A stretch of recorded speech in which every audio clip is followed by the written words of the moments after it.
Colorado Rockies 14 games above 500 with the best record in the NL. And tonight we are pleased to be joined by Thomas Harding, covers the Rockies for MLB.com. Thomas, thanks for stopping by tonight. Thanks for having me. You've covered the Rockies since 2000, so the question all Rockies fans are still kind of asking right now, is this team for real?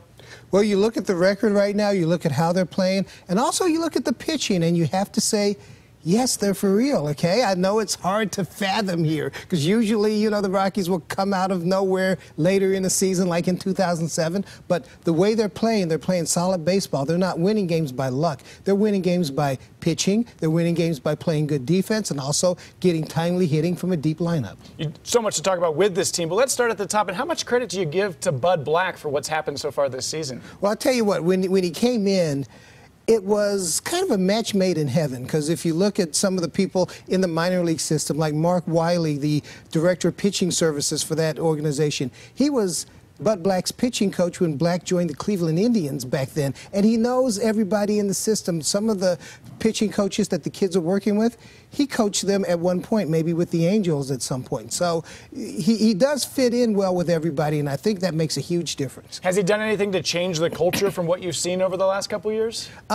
Not sure about that. I think a lot of that has to do with they've been building some young talent on this team. I mean, you look at the pitching that they have now, well, a lot of that came through the draft or through trades. So I'm going to give Jeff Bridich a lot of credit for that. That's always been a solid veteran lineup. And I think that what happened was Bud Black came in and recognized what he had and the things that he needed to do. And one of the key things was to help young pitching develop at the major league level. And I think that's where his big impact is, that in game he can actually coach a pitcher, and very few managers were pitchers at one point. So you mentioned great pitching. They've had solid defense. The hitting's coming around.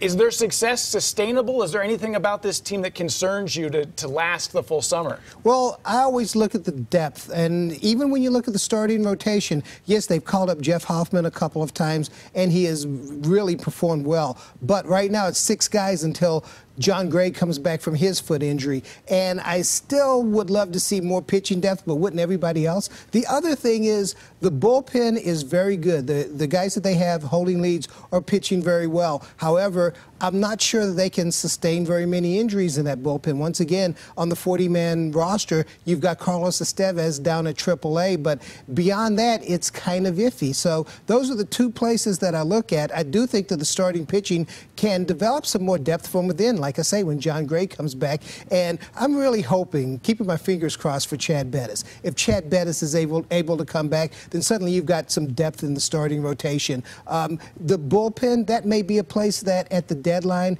they could shore it up with a trade or 2. We do need to talk about this lineup. I mean, 1 to 7 any given night, you can get some hits. There's so many guys that have produced. What surprised you the most about the guys on offense? Well, I guess if you're going to look for a surprise, it's how well Mark Reynolds has sustained. However, when you looked at him last year, that was not a bad year for him.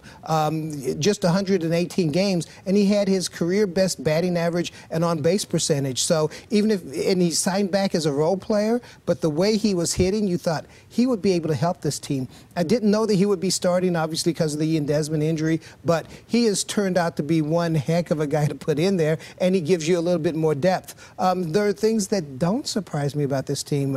I know that maybe a lot of people around the nation don't know a lot about Charlie Blackmon, but I've watched a guy each year get better in some aspect of his game, and now we're looking at a guy that if you had the MVP vote today, he would get a lot of them. Well, it seems like the pieces are in place, that it should be a fun summer for Rockies fans. Thomas, thank you for stopping by. Enjoy covering the rest of the season. Hey, thanks for having me. I mean, we're talking about the Rockies. I didn't even mention Nolan Arenado. There are so many things that are going on good about this team. Absolutely.